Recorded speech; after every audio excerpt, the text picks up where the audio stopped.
Se trata de la osamenta completa montada en posición de marcha de un león macho que llegó a pesar 200 kilos y que procedía del antiguo zoológico de la ciudad de Valencia, el conocido como Zoológico de los Viveros,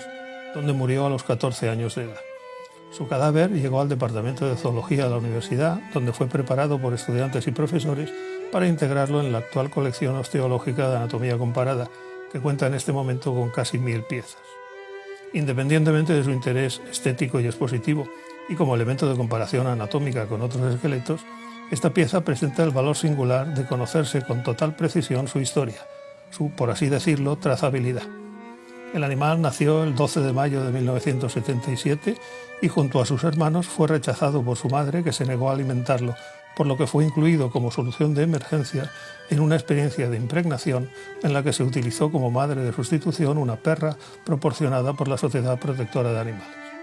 Así se formó un grupo con 4 individuos: la perra, que actuaba como madre adoptiva, uno de sus cachorros, un cachorro de tigre, una hembra, que también había sido rechazado por su madre, y este león.